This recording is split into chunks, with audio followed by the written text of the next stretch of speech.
Do you feel like also church is a big enemy of progress because they'll ask you for forgiveness, but at the same time they're saying the same church might excommunicate you? The church is failing us.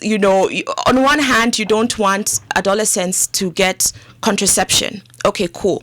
No contraception. They're having sex. That is a reality, okay?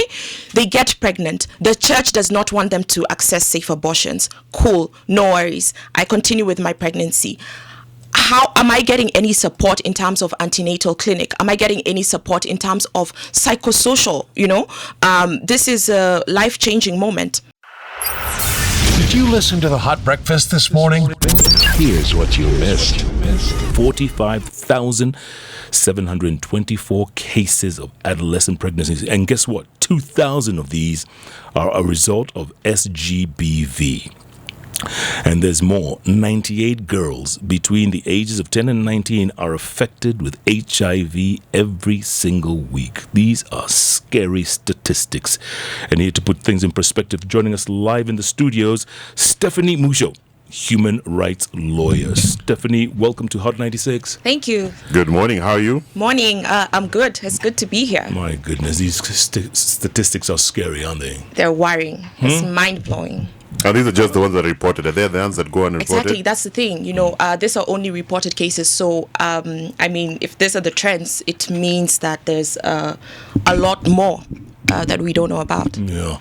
And they're saying that 2,000 of these are a result of SGBV? Right. So, the way I see it, it's twofold, right? On one hand, we have adolescents who are sexually active, they're curious, they're having sex with each other, consensual sex. But then on the other hand, because we're being told 2,000 of this are as a result of sexual and gender-based violence, so there's defilement and there's rape. It has to be addressed from those two angles. Poverty also contributes to a lot of these situations where we get teenage pregnancies. Could that be one of the main reasons, or there's a lot more?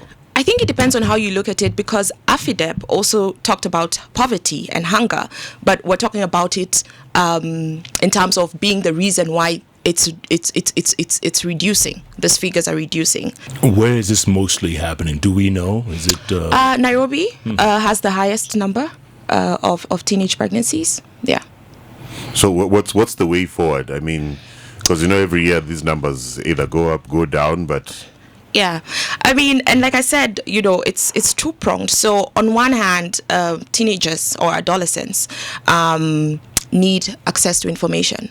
We're telling them you have to abstain. And, the church, allow me to call out the church, is using fear and threats, and not giving them the information as to what you need to do. And so there needs to be access to information.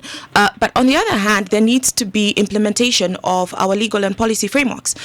In Swahili, we say hatuna uhaba. Kenya has solid legal and policy frameworks. We have the Constitution, which in Article 53 protects children.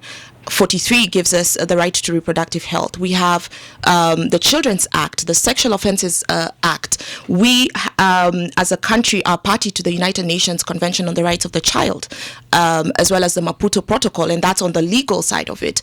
Policy-wise, we have the National Adolescent Sexual and Reproductive Health Policy of 2015, which looks at the issue of teenage pregnancies from a preventative point of view, and talking about giving access to information. We have the Kenya School Health Policy. We have all these policies in place, but they're not being implemented. So we need to now shift from paper into practice. Because then as we're hearing about these policies for the first time, maybe the Maputo one is a bit, more information is out there. But what about if parents just take the initiative? Because I think this also should start at home. Yeah, are you a parent? I am a parent. Actually, I was a teenage mom myself. I got pregnant at 18 and I gave birth at 19. And I do recognize the privilege that I had because I was able to continue on to law school and get my master's, and I'm now a doctorate student. But I do know that this is a an exception and not the rule. You know, teenage mothers either get pregnant, they're very ripe for marriage, or very ripe for, you know, dropping out. So I think it's a concerted effort that needs to happen. Parents and teachers, the government. I look at it from the need to have a multi-sectoral approach in terms of our ministries. We can't leave this to the Ministry of Health. We need the Ministry of Health. We need the Ministry of Education. We need the Ministry of Culture, because there's harmful traditional and cultural practices that feed into some of these issues as to why we're having high teenage pregnancies. We need the Ministry of Interior and Security to do the investigations and to arrest the perpetrators. And we need the Ministry of Youth and Gender, and they need to work in concert to be able to shoot down these numbers. But you also know that the enemy of progress is the people who are like the parents or the guardians of these teenagers. Because you'd hear, let's speak hypothetically, a young girl has been violated in the neighborhood, maybe she's 17, the guy's 19, so that by law means it was, what's it called? If you're messing around with a minor. Statutory rape? Yes. Then the parents and the other guy's parents come to some sort of agreement. Here's 5,000, a bag of maize, let that story die. You get? Yeah. I mean, it happens a lot. And the police can't do anything after is there anything they can do after that? No, they can. I mean, it's the law. So this... But if the parents have said, no, we are not taking it any further, what happens then? Nick, if I come and I shoot you and your mom tells me, no, it's fine. No, shooting and that other one is a lot different. What I'm saying is there's a law in place, and so we have to follow the law. The police can't get into arrangements and forget about what they're supposed to do under the law. I think when it comes to adolescents having consensual sex, like you're talking about, how we've treated it in Kenya is a lot of times we find the boy child is arrested for having consensual sex with a fellow adolescent, right? And they're sent to Boston institutions, or what we're calling approved schools.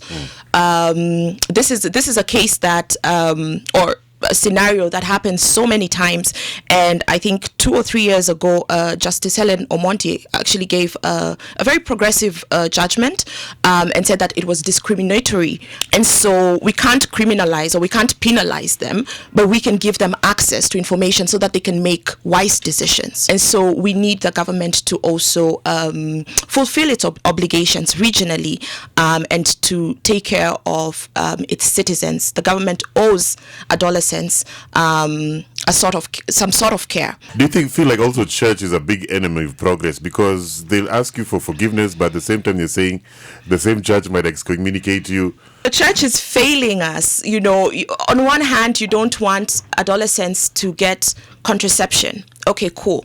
No contraception. They're having sex. That is a reality, okay? They get pregnant. The church does not want them to access safe abortions. Cool. No worries. I continue with my pregnancy. How am I getting any support in terms of antenatal clinic? Am I getting any support in terms of psychosocial? This is a life-changing moment, right? The church has a mechanism that they're deploying, and it's called the crisis pregnancy centers. And what this is, I mean, if you go down to the critique, it's basically the church having these centers where they take teenage girls or young mothers to be, and keep them in seclusion until a time where they're not able to access safe abortion. So 6 months or 7 months, and then they let them go.